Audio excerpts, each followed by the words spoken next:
Bonjour à tous et bienvenue dans votre journal des produits de bourse de l'Obsa du lundi 23 avril. Le marché parisien clôture sur une 5e semaine de baisse d'affilée, même si vendredi c'est l'optimisme qui l'a emporté à Paris. Le CAC a terminé la séance sur un léger rebond de 0,46% à 3188 points.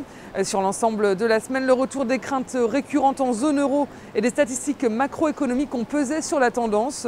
Plusieurs bonnes nouvelles ont toutefois permis à l'indice parisien de reprendre de la hauteur vendredi. Premier catalyseur à la hausse, l'amélioration surprise du climat des affaires en Allemagne, mais surtout les publications d'entreprises meilleures que prévues des grands comptes américains General Electric, Microsoft et McDonald's.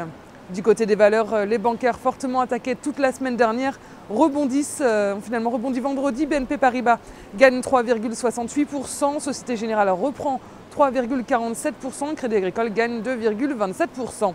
Vivendi termine en tête des hausses du CAC en progression de 3,19%.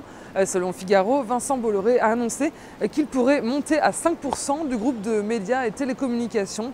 Danone, par contre, dévisse de 3,55% après les rumeurs de rachat des activités de nutrition infantile à l'américain Pfizer. À Wall Street, le mot d'ordre était aussi à la prudence. Les indices terminent en ordre mitigé au terme d'une séance nerveuse.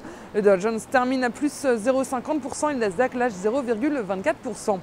En l'absence de statistiques majeures, les marchés ont évolué au gré des publications qui sont pour la plupart meilleures que prévues. Côté matières premières, le baril de brut regagne 1,07$ à 119,17$. Sur le marché des changes, l'euro a continué à gagner du terrain face au dollar à 1,3213$. Sur le marché des produits de bourse, les marchés sont en baisse avec 29 millions d'euros échangés. Du côté de la répartition par type de produit, les certificats restent en tête avec 80% des échanges, mais sont en légère baisse et les varants sont en hausse à 20%. Concernant les transactions, les certificats représentent 69% et les varants 31%. En ce qui concerne la répartition par sous-jacent, les indices sont en hausse avec 67% du marché, tandis que les actions baissent à 33%. La répartition des transactions sur les varants nous dit que les indices représentent 44%, les actions sont en hausse à 55% et le taux de change et les matières premières sont à 1%. La valeur du jour, c'est aujourd'hui le groupe pétrolier Total.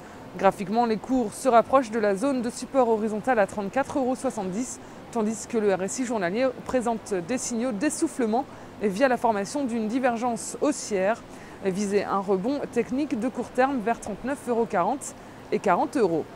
La stratégie qui vous est proposée pour jouer cette valeur, c'est l'achat du Varant Call Total à 1705 T d'Unicredit, au prix d'exercice de 40 € et d'échéance au 7 septembre 2012.